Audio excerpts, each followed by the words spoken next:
या आजच्या कार्यक्रमात मी डॉक्टर अंजली दाणी आपणा सर्वांचं मनापासून स्वागत करते.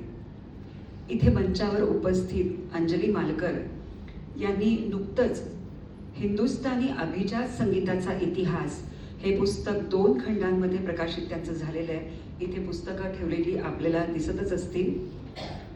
तर या पुस्तकातील काही रंजक कथा, गोष्टी, गायन असा रससुरस कार्यक्रम आज आपल्याला ऐकायला मिळणार आहे. मी सुद्धा हा कार्यक्रम कसा उलगडत जाणार आहे याबाबत उत्सुकता मनाई लागून राहिली आहे. या आधीचं पण त्यांचं एक पुस्तक मराठवाड्यातील अभिजात संगीत हे पुस्तक त्यांनी लिहिलेलं होतं. त्या उत्तम गायिका आहेत, लेखिका आहेत आणि या भूमिकेतूनच त्यांना स्वर साधना आणि संगीतरत्न त्यांच्या कार्याचा गौरव म्हणून या 2 पुरस्कारांनी त्यांना सन्मानित केलेला आहे. गुरु म्हणून त्या कार्यरत आहेतच. विद्यार्थ्यांसाठी काहीतरी नवीन सतत संकल्पना त्या राबवत असतात आणि याच हेतूने 10 वर्षांपूर्वी रूपबंदिश फाउंडेशनची निर्मिती झाली.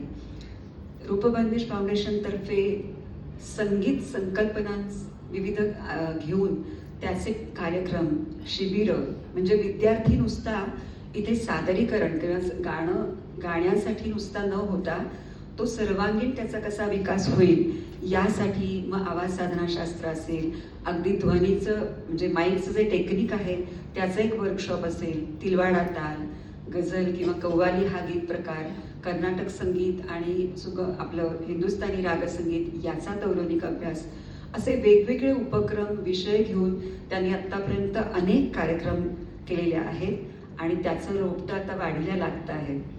पण या रोपट्याला सुद्धा खतपाणी, आर्थिक पाण्याची पण खूप आवश्यकता असते आणि रूपबंदिश या फाउंडेशनला ATG मिळालेलं आहे.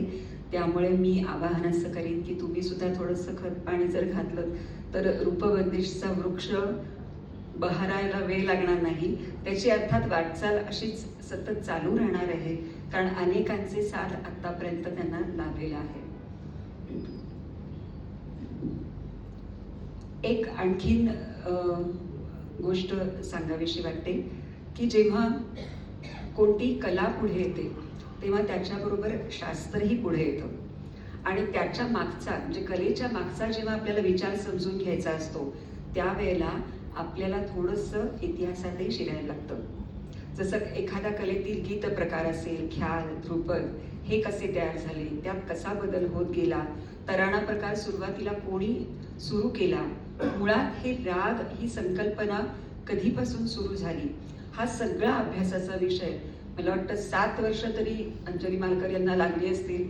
कारण 700 वर्षांचा इतिहास म्हणजे 13व्या शतकापासून ते 18व्या शतकापर्यंतचा इतिहास लिहिताना 13व्या शतकाच्या आधीचे काही त्याचे काही गोष्टी आणि शिवाय 18व्या शतकाच्या नंतरच्या अशा पण काही गोष्टींचा अभ्यास करावा लागला. तेव्हा ती